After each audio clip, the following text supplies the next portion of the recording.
Friends, welcome है आप सभी का मेरे यूट्यूब चैनल पर। दोस्तों, आज की इस वीडियो में हम पढ़ने वाले हैं टाइप्स ऑफ जेट कंडेंसर के बारे में।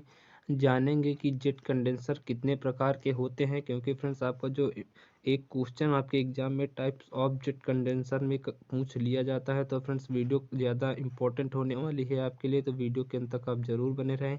चैनल पर पहली बार आए हैं तो चैनल को आप ज़रूर सब्सक्राइब कर लीजिए, बेल आइकन को ज़रूर प्रेस करिए ताकि मैं कोई वीडियो डालूँ तो उसकी नोटिफिकेशन सबसे पहले आपके पास पहुंचे। फ्रेंड्स, पीडीएफ और नोट्स के लिए आप मेरे टेलीग्राम चैनल को ज्वाइन करिए, जिसकी लिंक आपको नीचे डिस्क्रिप्शन बॉक्स में मिल जाएगी। तो आइए फ्रेंड्स, हम यहाँ पर पढ़ते हैं टाइप्स ऑफ जेट कंडेंसर में।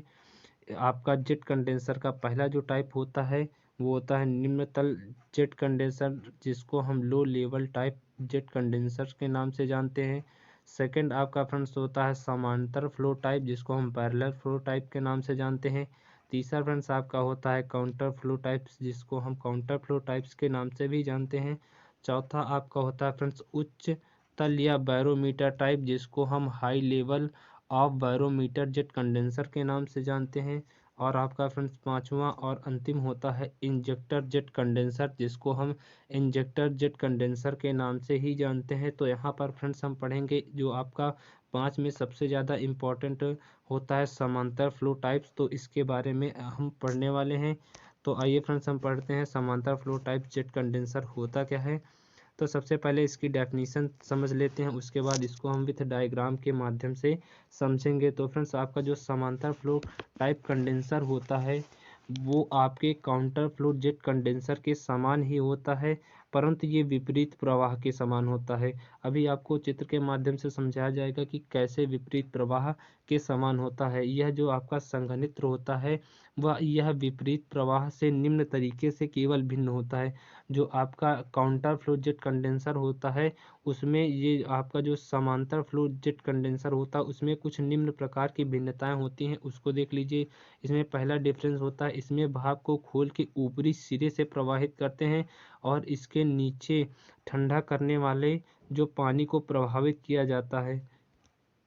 कहने का मतलब हमारा यह था कि जो आपका समांतर फ्लो जेट कंडेंसर होता है या पैरेलल फ्लो जेट कंडेंसर होता है उसमें भाप को खोल के ऊपरी सिरे से हम प्रवाहित करते हैं, जबकि जो हमारा काउंटर फ्लो जेट कंडेंसर होता है उसमें जो आपका भाप प्रवाह होता है वो नीचे से ऊपर की ओर होता है। फिर देख लीजिए, काउंटर फ्लो जो आपका जेट कंडेंसर होता है उसमें जो आपके पानी के प्रवाह जो होता है वो अनेक छिद्रित ट्रिज से होकर नीचे की तल की ओर रहता है, जबकि आपका समांतर फ्लो जेट कंडेंसर में क्या होता है, जहां पर आपका भाप प्रवाहित होता है ऊपर से नीचे की ओर, उसी के नीचे ठंडा करने वाले पानी को प्रवाहित कर दिया जाता है। अब देख लीजिए, कह रहा है कि संघनित्र जल एवं ठंडा करने वाले जल का मिश्रण नीचे की ओर एक ही दिशा में प्रवाहित करते हैं। कहने का मतलब हमारा यहाँ कि जो आपका संघनित्र जल होता है और जो आपका ठंडा जल होता है दोनों का जो मिश्रण होता है वो नीचे की ओर एक ही दिशा में प्रवाहित होता है।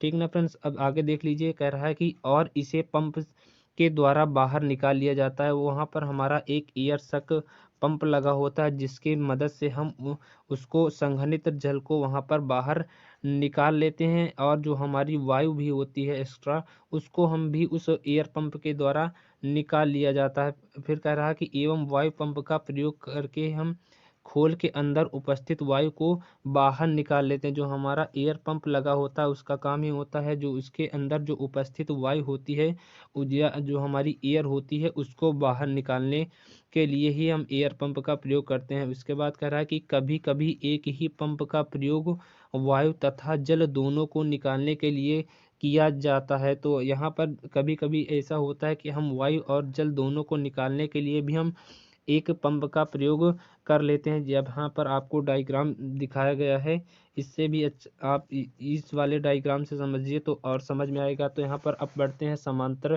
फ्लो जेट कंडेंसर वर्किंग कैसे करता है डायग्राम के माध्यम से। तो यहाँ पर आपको एक समांतर फ्लो जेट कंडेंसर का यहाँ पर एक चित्र दिखाया गया है। इस व्यवस्था में जो आपकी भाप होती है वो संघनित्र खोल में ऊपर की ओर प्रवाहित होती है, मतलब ऊपर से आपका प्रवाहित होती है। जो आपकी यहाँ पर भाप होती है वो खोल में, कहने का मतलब था कि खोल में ऊपर से नीचे की ओर प्रवाहित होती है, तथा शीतल जो आपका ठंडा या कोल्ड वाटर होता है वो जल के ठीक इसके नीचे से स्प्रे के रूप में गिरता है। यहाँ से आपका कोल्ड वाटर यहाँ से प्रवेश कराया जाता है और यहाँ पर जब आपका ठंडा या शीतल जल आता है तो इन्हीं में स्प्रे के माध्यम से हमारा जल यहाँ पर गिरता है। फिर यहाँ पर देख लेते हैं, कह रहा है कि इस प्रकार पंप तथा पानी दोनों का प्रवाह एक ही दिशा में होता है।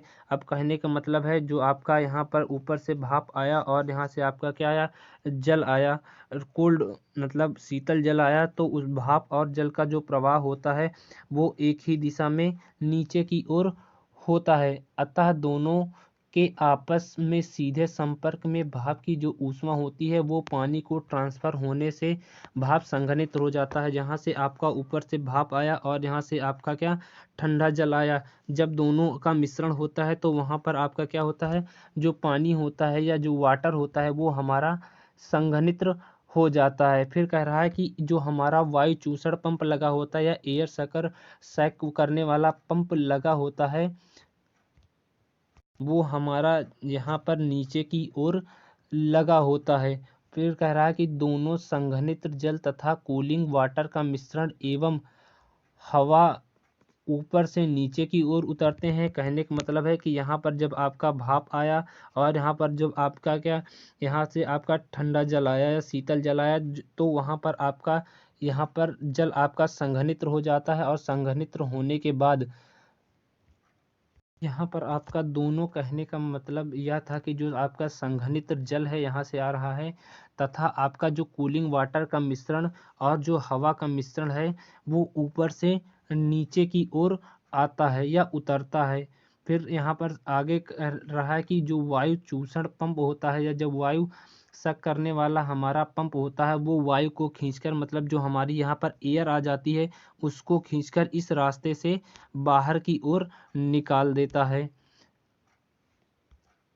अब यहाँ से आपकी एयर तो निकल गई, उसके बाद आगे देख लेते हैं। आगे कह रहा है कि जो आपका संघनित जल हुआ तथा आपका जो कूलिंग वाटर हुआ वो आपका जो यहाँ पर चूसड़ पंप लगा होता है वो उसे खींचकर कहाँ, हॉट वैली में पहुँचा देता है। आपकी हॉट वैली कहाँ है, यहाँ पर पहुँचा देता है। यहाँ से आपकी जो एयर आ रही थी वो तो एयर शक्कर पंप के द्वारा निकल गई। उसके बाद क्या होता है, जो आपका संघनित जल होता है और कूलिंग जो वाटर होता है उसको हम चूषण पंप की सहायता से हॉट वैली में यहाँ पर पहुँचा दिया जाता है। कहने का मतलब था हमारा कि यहाँ से आपका जो कूलिंग वाटर आया और संघनित जल आया उसको हम चूषण पंप मतलब CEP की सहायता से इसको हम खींचकर हॉट वैली में पहुँचा देते हैं। और कभी कभी छोटे प्लांटों में ऐसा होता है कि जहाँ पर आपके जो प्लांट छोटे होते हैं वहाँ पर जो प्लांट होते हैं वहाँ पर वायु तथा संघनित जो जल होता है उसके मिश्रण को एक ही पंप के द्वारा बाहर निकाल दिया जाता है। यहाँ पर 2 पंप प्रयोग किए गए हैं, लेकिन जहाँ पर हमारा प्लांट छोटा होता है वहाँ पर हम एक ही पंप का प्रयोग करके जो वायु आपकी होती है और संघनित जल होता है उसको बाहर निकाल दिया जाता है। अतः समांतर फ्लो टाइप जेट कंडेंसर कम दक्ष होते हैं। जो आपके समांतर फ्लो टाइप कंडेंसर या पैरेलल फ्लो टाइप कंडेंसर होते हैं फ्रेंड्स वो आपके कम दक्ष होते हैं। तो ये फ्रेंड्स आज का टॉपिक था जो अभी कंप्लीट हो चुका है। उम्मीद करता हूँ वीडियो पसंद आया हो तो वीडियो को लाइक और शेयर ज़रूर करें। चैनल पर पहली बार आए हैं तो आप चैनल को ज़रूर सब्सक्राइब कर लीजिए। यहाँ पर फ्रेंड्स आपका ये टॉपिक कंप्लीट हुआ। अब लेते हैं जेट कंडेंसर के बारे में। जेट कंडेंसर के लाभ क्या होते हैं, क्योंकि लाभ और हानि भी आपको लिखने आते हैं। तो यहाँ पर पहला आपका जो लाभ होता है जेट कंडेंसर से उसको देख लेते हैं। पहला पॉइंट कहता है कि संघनित भाप एवं शीतल जल एक ही साथ मिलाए जाते हैं। तो ये आपका एडवांटेज हो जाता है जेट कंडेंसर का, क्योंकि आपके अदर कंडेंसर में हम संघनित जल और जो आपका संघनित भाप और जल जो होते हैं एक साथ नहीं प्रयोग कर सकते हैं। सेकंड आपका पॉइंट कहता है कि भाप का संघनन करने के लिए कम शीतल जल का प्रयोग करते हैं। और तीसरा आपका हो गया कि संघनित संयंत्र कम लागत वाले होते हैं। यहाँ पर दूसरा पॉइंट का कहने का मतलब था कि भाप को संघनन करने के लिए हमें कम शीतल जल का प्रयोग करना पड़ता है। थर्ड पॉइंट आपका था कि संघनित जल कम लागत वाला होता है। चौथा आपका पॉइंट था इसमें कम अवयव लगे होते हैं। जो आपका पैरेलल जेट कंडेंसर होता है उसमें कब एलिमेंट लगे होते हैं। पांचवा आपका पॉइंट कह रहा है कि संघनित्र भाप को निकालने का पंप जो होता है उच्च स्तर और निष्कासन संघनित्र हमारा नहीं लगा रहता है। अब इसके कुछ हानि पढ़ लेते हैं कि जेट कंडेंसर से हानि क्या होती है, क्योंकि किसी भी चीज़ का हमारा लाभ होता है तो उससे हमारी हानि भी होती है। तो इसमें हानि का पहला पॉइंट देख लीजिए, कह रहा है कि संघनित्र जल बेकार हो जाता है। जो हमारा संघनित्र जल होता है वो बेकार हो जाता है, दोबारा हम उसका यूज कहीं पर नहीं कर सकते हैं। सेकंड पॉइंट हमारा है कि इस संघनित्र को प्रयोग करना है तो कूलिंग जल शुद्ध होना चाहिए। तो सबसे बड़ा इसकी जो हानि होती है, सबसे बड़ी हानि होती है पैरेलल जेट कंडेंसर की। वहाँ पर संघनित्र का प्रयोग करना है तो आपको जो कूलिंग वाटर वहाँ पर आप प्रयोग करते हैं स्प्रे के लिए, वो आपका एकदम 100% प्योर होना चाहिए। थर्ड पॉइंट आप देख लीजिए, उच्च शक्ति के वायु चूषण की आवश्यकता होती है। जो आपका एयर सक होता है उच्च दक्षता वाला होना चाहिए, हाई इफिशियंसी होना चाहिए, हाई इफिशियंसी वाला होना चाहिए। अब नेक्स्ट पॉइंट देख लेते हैं, उच्च स्तर या बैरोमेट्रिक संघनित्र में निर्वात की हानि होती है, क्योंकि लंबे निकास पाइप में वायु हमेशा लीक कर जाती है। पिछले वीडियो में फ्रेंड्स हमने पढ़ा था पृष्ठ संघनित्र, तो उसके लाभ भी यहाँ पर हम पढ़ लेते हैं कि पृष्ठ संघनित्र के क्या लाभ होते हैं और क्या हानि होते हैं, क्योंकि उस वीडियो में आपको पृष्ठ संघनित्र के लाभ और हानि नहीं बताया था। तो अभी तक वो वीडियो नहीं देखा तो आप वीडियो जाकर देख लीजिए। तो यहाँ पर पहला पॉइंट देख लीजिए इसके लाभ में, तो इसमें उत्पन्न निर्वात जो है वो जेट संघनित्र की तुलना में बहुत अधिक होती है। सेकंड पॉइंट कहता है कि उच्च क्षमता संयंत्रों में प्रयोग के लिए सबसे अच्छा होता है। अब इसके कुछ थर्ड पॉइंट पढ़ लेते हैं। थर्ड पॉइंट कह रहा है कि संघनित्र जल बहुत शुद्ध होता है और बॉयलर में प्रयोग के लिए सीधे फीड किया जा सकता है। आपका चौथा पॉइंट यहाँ पर कहता है कि संचरण शीतलक जल भाप के साथ मिश्रित नहीं किया जा सकता। जो आपका संचरण शीतलक जल होता है उसको हम यहाँ पर भाप के साथ प्रयोग नहीं कर सकते हैं, जैसे कि हम यहाँ पर जेट कंडेंसर में कर लेते हैं। अतः संघनित्र जल सीधे बॉयलर में प्रवेश कराया जा सकता है। अब सरफेस कंडेंसर के कुछ हानि पढ़ लेते हैं कि इससे हमारी हानि क्या होती है। तो इससे हमारा ये हानि होता है कि जो आपका सरफेस कंडेंसर होता है या पृष्ठ संघनित्र होता है वो ज़्यादा स्थान घेरता है। सेकंड पॉइंट इसका है हानि में कि इसकी रख रखाव लागत एवं अनुरक्षण लागत बहुत कम होती है।